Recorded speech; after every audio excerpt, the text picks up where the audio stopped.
In this video, I'm going to show you 2 different places that I catch crappie in December. I've been a full-time fishing guide for 30 years, and my job is to teach you how to catch more fish.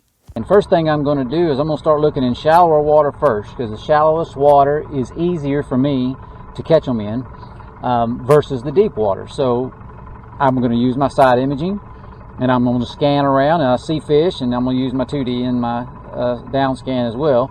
What I'll tell you is that a lot of times the crappie will get out of the brush this time of year, and they will just hold really, really tight to the bottom.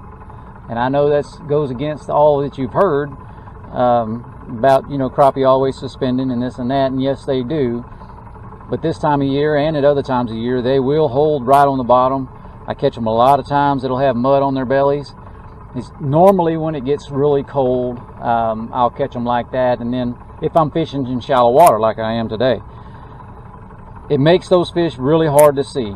And like you'll just see little bitty blimps on the bottom right here. Those could be crappie, it could be catfish, could be bass. We don't know exactly until we start fishing for them. But they'll hold really tight to the bottom like that, and they'll just look like little rock. Normally, if you get in a little area like this where there's just a little bit of decrease or increase in depth, right as the transition line is what we would call it, that's the break line. That's where the fish will be setting. And if you notice, we came up right in here and we got into this 10 foot of water, and there's a stump right there, and there's a cluster of crappie right there around it. Let's see if I can get you a little closer. There's a little cluster of crappie right around it. You can see some images on the outside edges of the stump, and then also right around the stump as well. So those are the kind of fish that I'm going to stay. Look at here. Here's another. Now this could be a school of gizzard shad because there's so many, but it also could be a school of crappie too. So what we're going to do is I'm going to throw the live scope over, see if I can't catch a few of these. And let's see, we'll adjust the depth on this thing. We're going to get it down. Let's see, we're in 10.5 feet. So we'll go down to the bottom being 11. I like to keep my forward range at about 30 feet. Got 6-pound line on the little rod here. One of my favorite color jigs. So the water temperature is only 60 degrees, so it's not very cold. 60 and a half actually. What I like to do when I'm in this shallower water is I like to stay off of the fish first and try to make casts to them. Because it is so shallow, they can get spooked sometimes from the trolling motor, especially when there's no wind like this. So I'm going to try to cast that jig out there and let it go to the bottom. Because like I said, these fish are holding really tight to the bottom. Most of them are on this particular body of water. That's what it looks like. And so I'm going to let it go to the bottom. Tighten my line up a little bit. And I'm just going to reel it a couple times. Let it fall back to the bottom. A couple turns. Let it fall back to the bottom. I'll do that first. And then if that's not working, you know, I'll just hold it, you know, right on top of them. I'll just fish straight down and get on top of the fish and just hold the bait there. With this water temperature being 60, I'm almost thinking that they're going to be chasing a little more. And I'm not going to have to just hold it real still in front of them. But you never know from day to day. Once you think you figured them out, you know, they're just like women. You're wrong. These fish are fattening up for the winter. But it ain't ever going to get winter here, I don't guess. Like I say, I'm going to start out in this shallower water. There's a lot of activity around. This bait may not be big enough. These shad look pretty big. This is just an 1/8 ounce jig that I've got on here. And a little small profile.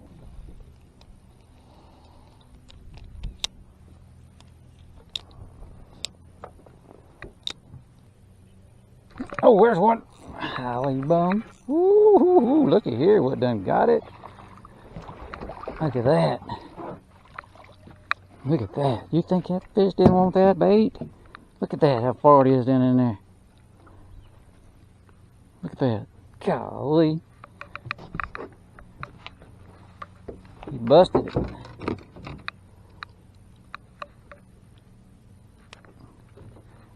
Well, it's a good way to start out, man. Just a few minutes of fishing here. I had to move out from 10 to 12.5 feet to get my first bite. Fish was right out yonder. Let's see if there's another one out there. Just gonna let it go down, just hopping it along, keeping contact with it, just working it slow. Oh, golly, there's another one. There's another one. Hey, it's another good one, too. Boy, I tell you what.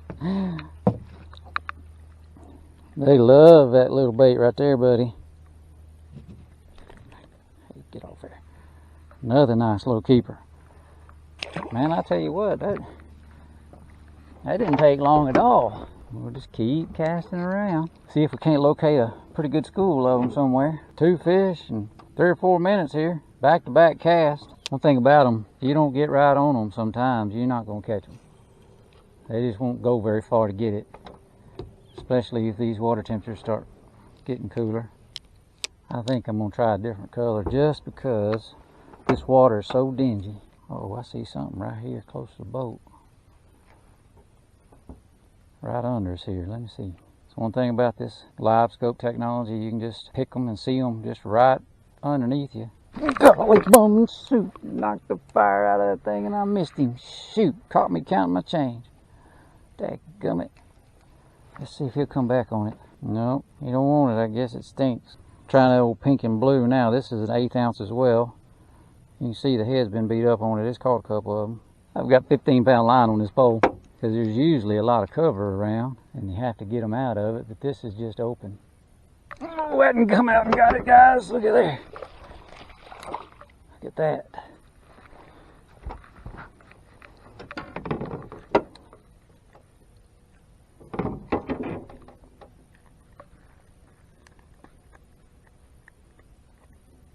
Man. You get it in front of one, they really get after it. You see on this live scope, right there's one holding close to the bottom. Oh, it moved, swimming around. Right there.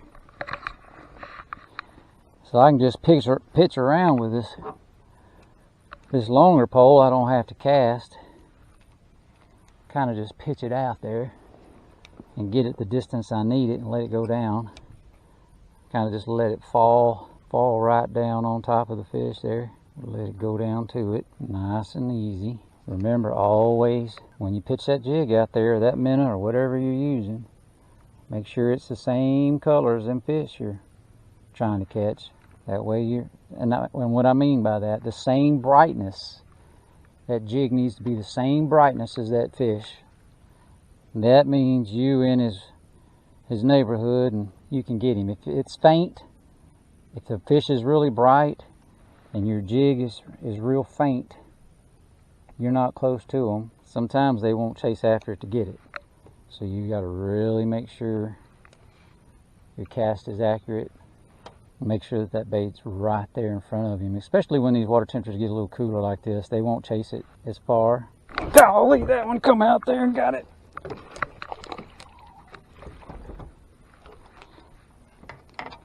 Man, I tell you what, that's all I had to do. Even though that other little color was one of my most favorite colors there is, I just had to get something on a little bit brighter in this dingier water so that they could find it a little easier. It's brighter and it's also bigger, so it's displacing more water, and they can find it a whole lot easier. All I'm doing now is I kind of got in this spot where I first caught one, and I'm just sitting here, and I can turn this thing. Luckily, we're fortunate the wind's not blowing, so luckily I'm able to just pitch around and stay in one spot without the trolling motor going nuts, and see if I can, just catch more and more fish. Just catch them, the ones that are just hanging around in this particular area. They like this particular spot for some reason.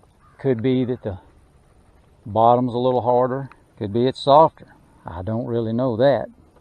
All I know is that they like it for some reason, so we're going to catch all we can out of it before we move on somewhere else. That did, golly. Hey, that may be a good one too. Yes, sir. That ain't half bad. Not a bad one though. We'll take it.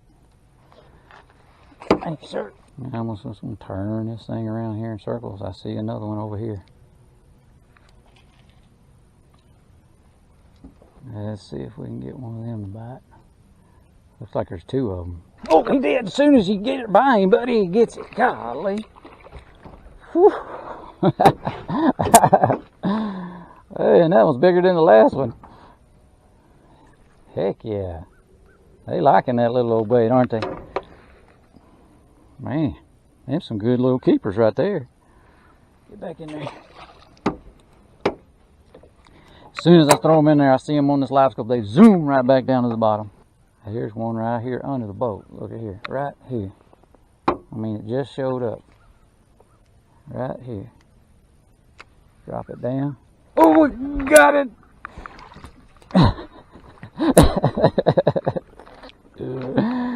Oh, that's crazy. Oh, shoot. Now you see why their head's all beat up on that jig, don't you? There we go. I think that sometimes, them crappie are so thin, sometimes you can't see them. And then if you just sit here, you turn that thing, they'll turn sideways a little bit, and then you'll be able to pick them up. All right, I've established there's a few here, so let's move somewhere else and see if we can't find another school somewhere. Need as many spots as we can get. All right, y'all, I got in some deeper water, and as you can see, there's a lot of small images right here. And there gets to be some bigger images when you get into this 15 foot. And over the hard bottom too. The soft bottom was over there. The hard bottom's right there. Right where that breaks over, gets a little shallower. That's where the bigger fish are. I'm gonna turn around and see if I can't catch a few of those. It looks like there's gonna be some that are suspending in here. Look at here, these are pretty big images right here. We'll see what we can do. Alrighty, let's see if we can get us one out of here. Oh, there's one right there.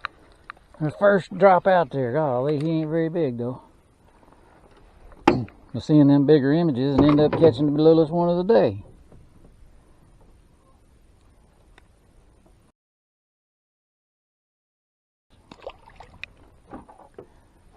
Guess we can't complain. Well, we can, but it ain't gonna do no good.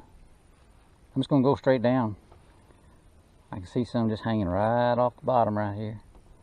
I kind of got up on them. Oh, golly bum, I missed one. There's one right there, little guy or something. Yep, another little guy. Dang, I may have to move back out of this place and go somewhere else. I thought we was going to get into some good ones by the way it looked on the screen there. These that I've caught were holding tight to the bottom. Those bigger ones were up higher. I think I see a bigger one right over here. I'm just going to drift this jig. The wind's kind of picked up just a little bit now. Drift this jig by this one and see what happens. Oh, he hit it. He get it. Yeah, he's a little bigger. Still not as big as those others was.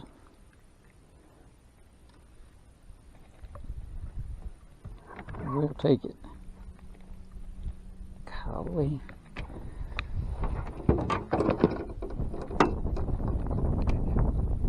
There we got him. These fish aren't relating to any kind of cover. They're just hanging off the break lines. These are relating to, you know, to a hard bottom. They're not, but they're not on any kind of brush or anything like that. They're just wherever the depth change is, that's where they are. See, there's another one right in here. Oh, he got it. He's not very big either though. Golly. Man, I'll have to move out of here for sure.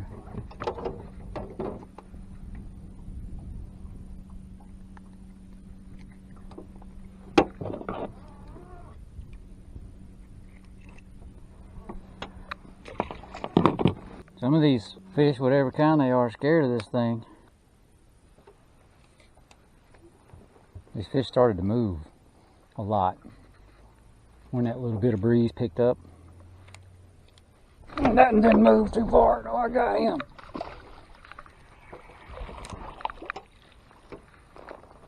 Oh no, got my screen all wet.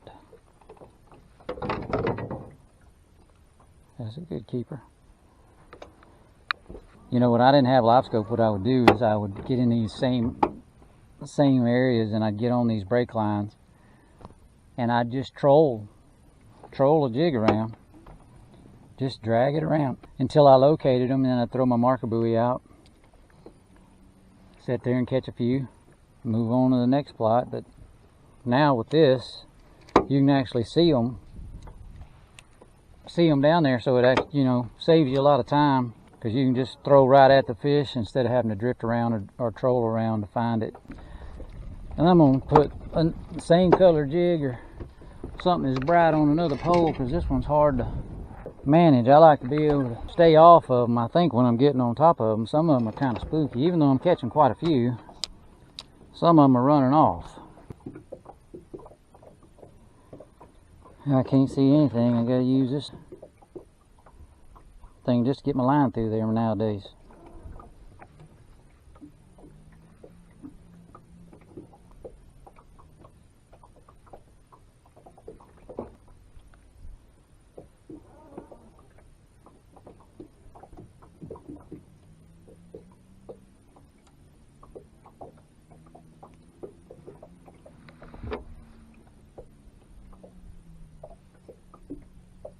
Now let's see if they can hide from me.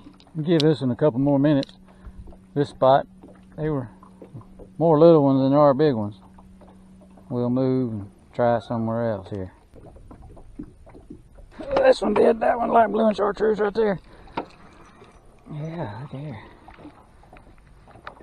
Yeah, it's easier to manage this pole.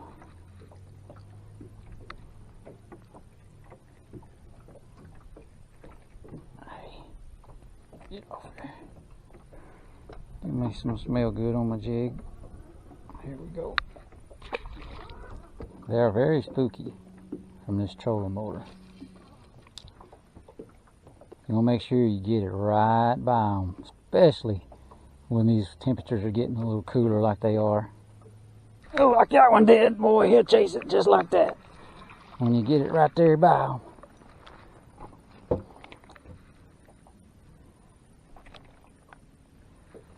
They'll run out there and get it. If you're away from them, yeah, you can forget it sometimes. I love casting to them like this. It's fun. Staying off of them. Casting to them. Bringing that jig right by them. Try to trick them into getting it. Like that. You can trick them into getting it like that, boy. Hey, hey, hey, hey, there's a good one. Look at there. Hey.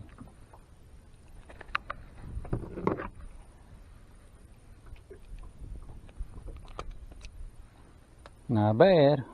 He's pretty. We'll take it. Don't always think that the crappie have to be relating to some sort of cover, because that's not necessarily true. They'll be hanging out just in open water. And there's numerous ways to catch them. You could drift out through here, especially on a light windy day like this. You could throw bobbers out there and just drift the minnow or jig or whatever. Or you can do like I'm doing and cast to them. And every now and then, if you see one, drop it down straight on it. If you have this technology. If you don't have this technology, you can just drift. Well, all right, I established there out in this open water out and away from the cover.